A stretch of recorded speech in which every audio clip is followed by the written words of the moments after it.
नमस्कार। आज देश की तमाम फटाफट खबरों में आपका स्वागत है। प्रधानमंत्री नरेंद्र मोदी ने देश में कोविड-19 टीकाकरण अभियान की प्रगति की शुक्रवार को समीक्षा की और उसके बाद प्रधानमंत्री कार्यालय ने कहा कि सरकार टीका निर्माताओं को उत्पादन इकाइयों में वृद्धि के साथ ही वित्त पोषण और कच्चे माल की आपूर्ति में भी मदद दे रही है। मोदी ने विभिन्न राज्यों में टीकों की बर्बादी की स्थिति की समीक्षा करते हुए कहा कि बर्बादी की संख्या अब भी अधिक है और इसे कम करने के लिए कदम उठाए जाने की जरूरत है। अधिकारियों ने प्रधानमंत्री को टीकों की मौजूदगी, उपलब्धता और इसे बढ़ाने के लिए रोड मैप के बारे में जानकारी दी। टीकों के उत्पादन में तेजी लाने में विभिन्न टीका निर्माताओं को मदद के लिए किए जा रहे प्रयासों से भी प्रधानमंत्री को अवगत करवाया गया। देश में जिस तरह से कोविड-19 की दूसरी लहर में चीजें हुई, दिल्ली हाई कोर्ट ने आज उस पर नाराजगी व्यक्त की, जहां केंद्र सरकार का कहना है कि पूरी आबादी का टीकाकरण करना ही इस महामारी से लड़ने का सबसे अच्छा तरीका है, लेकिन वैक्सीन की कमी टीकाकरण अभियान को प्रभावित कर रही है। उच्च न्यायालय रूस के प्रत्यक्ष निवेश कोष के सहयोग से भारत के पैनिशिया बायोटेक द्वारा कोविड-19 वैक्सीन स्पुतनिक वी के निर्माण से संबंधित मुद्दे पर विचार विमर्श कर रहा था। बेंच ने आगे कहा कि रूस से कोई हिमाचल प्रदेश में बुनियादी ढांचे का पता लगाने में सक्षम था, लेकिन केंद्र सरकार ऐसा करने में विफल रही। हाईकोर्ट ने केंद्र सरकार को भारत में स्पुतनिक वी वैक्सीन के निर्माण के लिए पैनिशिया बायोटेक को 2012 से ब्याज सहित 14 करोड़ रुपए से अधिक का मध्यस्थ पुरस्कार जारी करने का निर्देश दिया है, बशर्ते कि कंपनी वैक्सीन के निर्माण के लिए सरकार से अनुमति प्राप्त करे।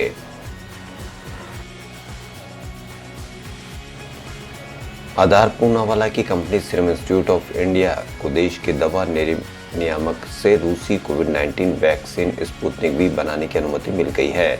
सूत्रों से मिली जानकारी के अनुसार पूनावाला की कंपनी अपने पुणे स्थित प्लांट में वैक्सीन का परीक्षण, विश्लेषण और फिर इसका निर्माण करेगी। दरअसल कंपनी ने कुछ दिनों पहले वैक्सीन के परीक्षण, विश्लेषण और निर्माण के लिए DCGI के पास आवेदन किया था। सीरम इंस्टीट्यूट ऑफ इंडिया के प्रवक्ता ने NDTV को बताया कि हमें स्पुतनिक वी के लिए प्राथमिक मंजूरी मिल गई है, लेकिन असल मायने में इस वैक्सीन के निर्माण में अभी कुछ और महीने लगेंगे। इस दौरान हमारा फोकस कोविशील्ड और कोवैक्स पर भी होगा। कोरोना के टीके कोविशील्ड का निर्माण आधार पूनावाला की कंपनी ही कर रही है। द लेसेंट जर्नल ने एक नए अध्ययन में कहा है कि फाइजर कंपनी की वैक्सीन कोरोना वायरस के डेल्टा वेरिएंट के खिलाफ बहुत कम प्रभावी है। कोरोना वायरस के मूल रूप से की तुलना में यह वेरिएंट ज़्यादा खतरनाक है। अध्ययन में कहा गया है कि वैक्सीन की डोज में अगर कम अंतर रहता है तो डेल्टा वेरिएंट के खिलाफ ज़्यादा प्रभावी होगा। अध्ययन में कहा गया है कि वेरिएंट के प्रति एंटीबॉडी प्रतिक्रिया उन लोगों में और भी कम है जिन्हें सिर्फ एक खुराक मिली है, और खुराक के बीच ज़्यादा अंतर डेल्टा वेरिएंट के खिलाफ एंटीबॉडी को काफ़ी कम कर सकता है।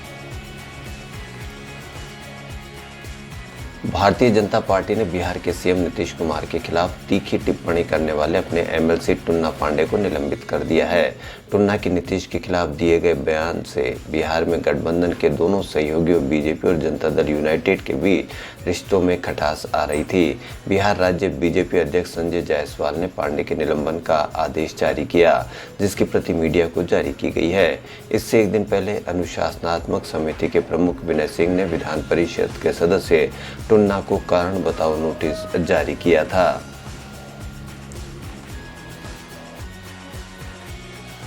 केंद्रीय रिजर्व बैंक ऑफ इंडिया ने शुक्रवार को मॉनेटरी पॉलिसी रिव्यू की घोषणा की।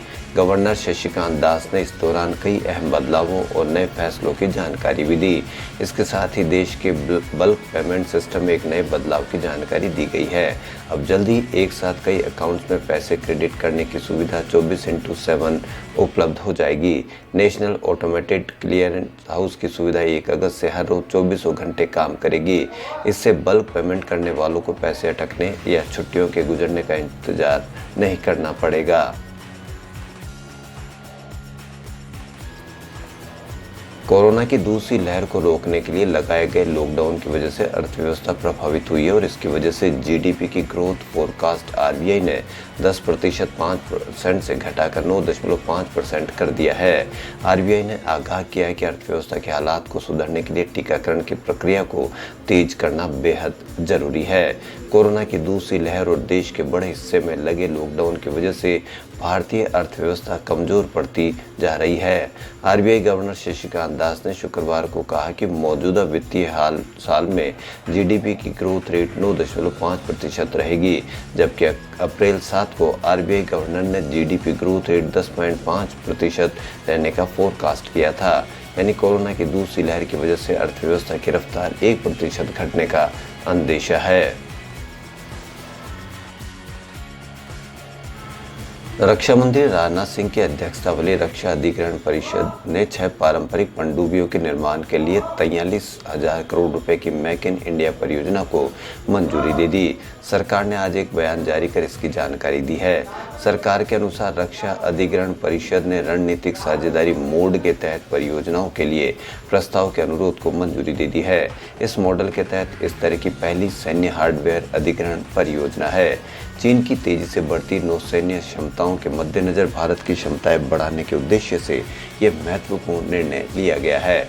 सरकारी सूत्रों ने बताया कि ये पनडुब्बियां उस रणनीतिक साझेदारी के तहत बनाई जाएगी जो घरेलू रक्षा उपकरण निर्माताओं को विदेशों के रक्षा निर्माण क्षेत्र की अग्रणी कंपनियों के साथ साझेदारी में अत्याधुनिक सैन्य मंच बनाने की अनुमति देता है, ताकि निर्यात पर निर्भरता घटाई जा सके।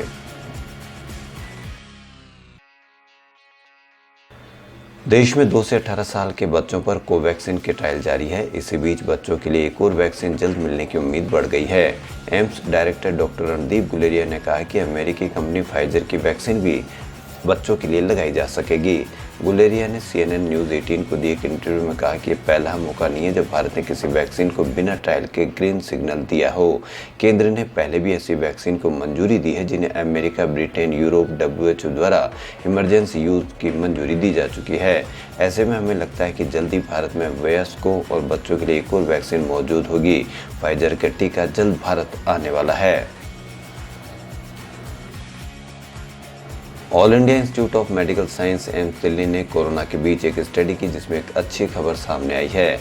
एम्स की स्टडी में दावा किया गया है कि वैक्सीन लगाने के बाद कोरोना से एक भी व्यक्ति की मौत नहीं हुई है। उन्होंने स्टडी अप्रैल मई के दौरान की थी, जब कोरोना की दूसरी लहर पीक पर थी और हजारों लोग जान गंवा चुके थे। वैक्सीन लगवाने के बाद यदि कोरोना होता है तो इसे ब्रेक थ्रू इन्फेक्शन कहा जाता है। एम्स दिल्ली की स्टडी उन लोगों के लिए राहत भरी खबर है जो वैक्सीन लगवाने से डरते हैं। ऐसे मामले खासकर गांव में देखने को मिलते हैं।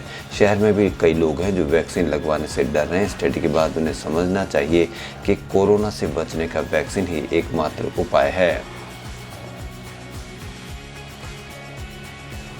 महाराष्ट्र में म्यूकरमाइकोसिस के मरीजों की संख्या लगातार बढ़ती जा रही है। इस बीमारी का इलाज आम आदमी के लिए काफ़ी महंगा पड़ रहा था। इसे देखते हुए राज्य सरकार ने प्राइवेट अस्पतालों के लिए शहरों की कैटेगरी के हिसाब से इनकी दरें तय की गई है। तय दरों के अनुसार अब राज्य में ब्लैक फंगस की सर्जरी के लिए 1 लाख की जगह मरीजों को सिर्फ 10,000 रुपये चुकाने होंगे। अधिसूचना के अनुसार इलाज के लिए ज़्यादा पैसे वसूलने वाले अस्पतालों के खिलाफ जाँच के बाद कार्रवाई होगी। बाला, विकी डोनर, सनम रे जैसी फिल्मों में नजर आ चुकी एक्ट्रेस यामी गौतम ने अपनी film Uri the surgical strike के डायरेक्टर आदित्य धर से शादी कर ली है। आदित्य ने उरी फिल्म डायरेक्टोरियल डेब्यू किया था। अचानक हुई शादी की तस्वीरें देखकर हर कोई हैरान है। दोनों ने कोरोना के बीच एक प्राइवेट सेरेमनी में शादी की रस्में की, जिसमें कुछ महज परिवार के सदस्य ही शामिल हुए थे। यामी गौतम से पहले भी कई बॉलीवुड एक्ट्रेस डायरेक्टर्स से शादी कर चुके हैं। खबरों में फिलहाल इतना ही। यदि आपको हमारा चैनल पसंद आए तो लाइक, सब्सक्राइब और शेयर अवश्य करें। धन्यवाद।